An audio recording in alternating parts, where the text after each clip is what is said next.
అందు ప్రేమైన సహోదరి సహోదరులకు యేసుక్రీస్తు నామములో శుభములు. దేవుని యొక్క కృప మీకు కలుగునుగాక.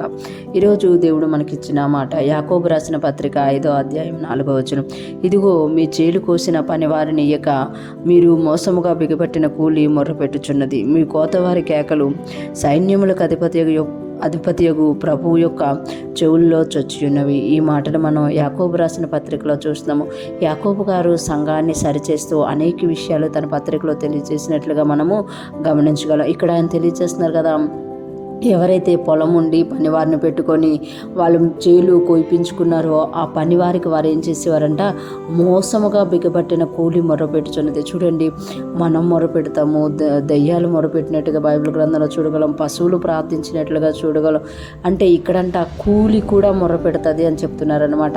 అంటే ఏ కూలి అనంటే పని చేయించుకొని ఆ పనికి జీతం ఇవ్వకుండా మోసముగా బిగపట్టినది. అంటే పట్టుకోవడం కాదు, బిగపట్టినది. మనకు అందరికీ తెలుసు, బిగపట్టడము అని అంటే గట్టిగా పట్టుకోవడం, ఇవ్వడానికి ఇష్టపడరన్నమాట. ఇంట్లో పని చేయించుకోవడానికి ఇష్టపడతారు, వాళ్ళకి అవసరమైనది చేయించుకోవడానికి ఇష్టపడతారు. కానీ వాళ్ళకి మనం ఏదైనా ఇవ్వాల్సి వచ్చినప్పుడు, వాళ్ళ జీతం వాళ్ళకి ఇవ్వాల్సి వచ్చినప్పుడు మాత్రం బిగబట్టి ఉంచుతారంట. ఆ బిగబట్టిన మనీ మొర్ర పెడుతుందంట. మీ కోతవారి కేకలు సైన్యములకు అధిపతియగు ప్రభు యొక్క చెవులలో చొచ్చినది. కోతవారి యొక్క కేకలంట. అంటే వాళ్ళు రోజంతా పనిచేసి ఇంటికి వెళ్ళేసరికి వాళ్ళకి ఏమీ లేనప్పుడు వారి హృదయంలో నుండి వచ్చే కేక, వాళ్ళ హృదయంలో నుండి వచ్చిన ఆ ఆక్రందన అనేది ప్రభు యొక్క చెవుల్లోన వెళ్తుంది అని ఇక్కడ యాకోబు గారు తెలియజేస్తుందన్నమాట. ఈ దినాలలో కూలివారు పొలాలు కోతలు ఎక్కడున్నాయని అక్క అని అడగొచ్చు మీరు. కానీ దేవుడు తెలియజేస్తున్నారు కదా, మన జీవితంలో మనకు ఎవరైనా హెల్ప్ఫుల్గా ఉన్నప్పుడు మనము వాళ్ళకి చేయాల్సిన హెల్ప్ చేయకపోతే కూడా అలాగే మొరపెడుతుంది అని ఇక్కడ మనకి తెలియజేస్తున్నారు. కూలివారి యొక్క ఆ మనీ బిగబట్టి పెట్టుకున్నట్టు చాలామంది వారి దగ్గర వారి నుండి ఇతరులకు ఇవ్వాల్సిన మనీని, ఇతరులకి చేయాల్సిన హెల్ప్ని చేయకుండా వారు బిగబట్టుకుంటుంటారు. ఎన్నిసార్లు వాక్యం హెచ్చరిస్తున్నా కూడా అసలు కదలరనమాట. ఈ వాక్యం నాకు కాదన్నట్టుగా ఉండిపోతారు.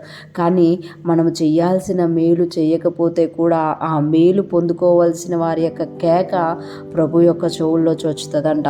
ఈరోజు ఫ్రెష్ మన్నా వింటున్న ప్రతి ఒక్కరూ జ్ఞాపకం చేసుకోవాలి, మనం ఎవరికైనా మేలు చేయాల్సి ఉందా, మనం ఎవరికైనా ఏమైనా ఇవ్వాల్సి ఉందా, మనం ఎవరికైనా అంటే ఉపయోగపడాల్సిన సమయంలో ఉపయోగపడకుండా ఉన్నామా, దేవుడు మనల్ని వాక్యం ద్వారా దర్శిస్తున్నారా, అయితే ఒకసారి మనం గమనించుకోవాలి. ఒకసారి దేవుడిని అడగాలి, ప్రభువా నేనేం చేయాలి అని. అడిగినప్పుడు దేవుడు నీకు సమాధానం ఇస్తే దాని ప్రకారము చెయ్యాలి. ఒకవేళ చెయ్యకుండా నీకు నువ్వు బిగబట్టుకుంటే ఆ బిగబట్టబడినది వెళ్ళి మురపెడుతుంది అని ఈరోజు దేవుడు మనకి తెలియజేస్తున్నారు. ఈరోజు ఫ్రెష్ మన్నా వింటున్న ప్రతి ఒక్కరము కూడా దేవుని యొద్ద సమాధానం కలిగిన వారుగా, మన చేయాల్సిన పనులు చేయకుండా ఏదైనా మనము మూర్ఖంగా వ్యతిరేకంగా ఉండిపోతూ పోస్ట్ పోన్ చేస్తూ వస్తున్నామా, ఈ దినం వాటి విషయంలో మనం జాగ్రత్త కలిగి ముందుకెళ్ళాలి అని దేవుడు మనల్ని హెచ్చరిస్తున్నారు. అటువంటి హెచ్చరికను మనం తీసుకొని దేవునికి ఇష్టమైన వారుగా మారుతూ దేవుని సన్నిధిలో జీవించుదుముగాక.